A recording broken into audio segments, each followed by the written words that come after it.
प्यारे मित्रों, आइए आज पद्म पुराण के उत्तरखंड में वर्णित फाल्गुन मास की विजया एकादशी का महात्म्य सुने। एक बार युधिष्ठिर महाराज ने पूछा, वासुदेव, फाल्गुन के कृष्ण पक्ष में किस नाम की एकादशी होती है?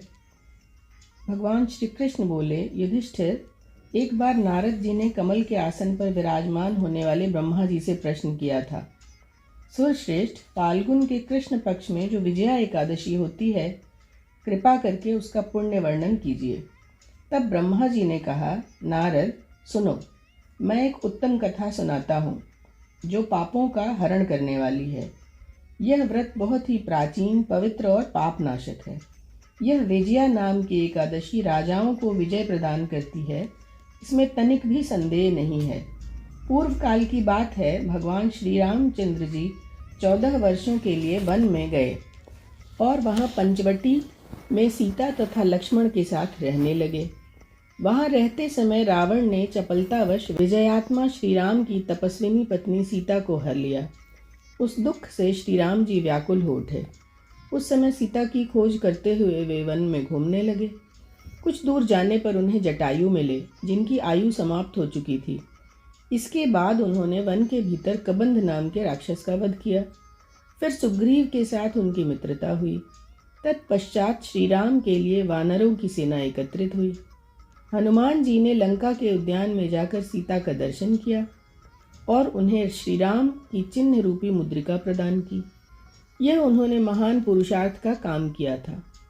वहाँ से लौटकर वे श्री रामचंद्र जी से मिले और लंका का सारा समाचार उनसे निवेदन किया। हनुमान जी की बात सुनकर श्री राम ने सुग्रीव की अनुमति ले लंका को प्रस्थान करने का विचार किया और समुद्र के किनारे पहुंचकर उन्होंने लक्ष्मण से कहा, सुमित्रा नंदन, किस पुण्य से इस समुद्र को पार किया जा सकता है? यह अत्यंत अगाध और भयंकर जल जंतुओं से भरा हुआ है। मुझे ऐसा कोई उपाय नहीं दिखता जिसको करके इस समुद्र को सुगमता से पार किया जा सके। लक्ष्मण जी बोले, महाराज, आप ही आदिदेव और पुराण पुरुष पुरुषोत्तम हैं। आपसे क्या छिपा है? यहाँ द्वीप के भीतर बकदालभ्य नामक मुनि रहते हैं। यहाँ से आधी योजन की दूरी पर उनका आश्रम है। रघुनंदन उस समय मुनीश्वर के पास जाकर उन्हीं से इसका उपाय पूछते हैं। लक्ष्मण की यह अति सुंदर बात सुनकर श्री रामचंद्र जी महामुनि बकदालभ्य से मिलने के लिए गए।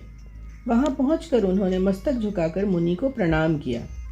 मुनि उनको देखते ही पहचान गए, ये ही पुराण पुरुषोत्तम श्री राम हैं, जो किसी कारणवश मानव शरीर में अवतीर्ण हुए हैं। उनके आने से महर्षि को बड़ी प्रसन्नता हुई। उन्होंने पूछा, श्री राम, आपका यहाँ आगमन कैसे हुआ? श्री राम बोले, ब्रह्मन, आपकी कृपा से राक्षसों सहित लंका को जीतने के लिए सेना के साथ समुद्र को पार करने आया हूँ। मुने, अब जिस प्रकार समुद्र पार किया जा सके उस उपाय को बताइए, मुझ पर कृपा कीजिए। बकदालभ्य ने कहा, श्री राम, फाल्गुन कृष्ण पक्ष में जो विजया नाम की एकादशी होती है, उसका व्रत करने से आपकी विजय होगी। निश्चय ही आप अपनी वानर सेना के साथ समुद्र को पार कर लेंगे। राजन, अब इस व्रत की फलदायक विधि सुनिए। दशमी का दिन आने पर एक कलश स्थापित करिए। वह सोने, चांदी, तांबे और मिट्टी का भी हो सकता है। उस कलश को जल भरकर उसमें पल्लव डाल दीजिए। उसके ऊपर भगवान नारायण की सुवर्णमय विग्रह स्थापन करिए। फिर एकादशी के दिन प्रातः काल स्नान कर कलश को पुनः स्थिरता पूर्वक स्थापित करिए। माला, चंदन, सुपारी तथा नारियल आदि के द्वारा विशेष रूप से उसका पूजन करिए।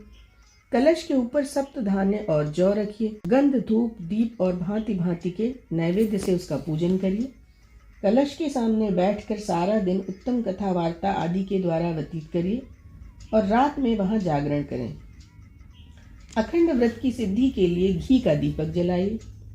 फिर द्वादशी के दिन सूर्योदय होने पर उस कलश को किसी जलाशय के समीप, नदी, झरने या पोखरे के तट पर ले जाकर स्थापित कीजिए। उसकी विधिवत पूजा करके उसे देव प्रतिमा सहित कलश को वेद वेदता ब्राह्मण के लिए दान कर दीजिए। महाराज, कलश के साथ ही और भी बड़े बड़े दान करने चाहिए। श्री राम, आप अपने यूथपतियों के साथ इसी विधि से प्रयत्नपूर्वक विजया का व्रत करिए। इससे आपकी विजय होगी। ब्रह्मा जी कहते हैं, नारद, यह सुनकर श्री रामचंद्र जी ने मुनि के कथनानुसार उस समय विजया एकादशी का व्रत किया। उस व्रत के करने से श्री रामचंद्र जी विजयी हुए। उन्होंने संग्राम में रावण को मारा, लंका पर विजय पाई और सीता जी को प्राप्त किया। बेटा, जो मनुष्य इस विधि से व्रत करते हैं उन्हें इस लोक में विजय प्राप्त होती है और उनका परलोक भी अक्षय बना रहता है। जय श्रीमन नारायण। श्रीमन नारायण नारायण नारायण, लक्ष्मी नारायण नारायण नारायण, गुरु नारायण लक्ष्मी नारायण।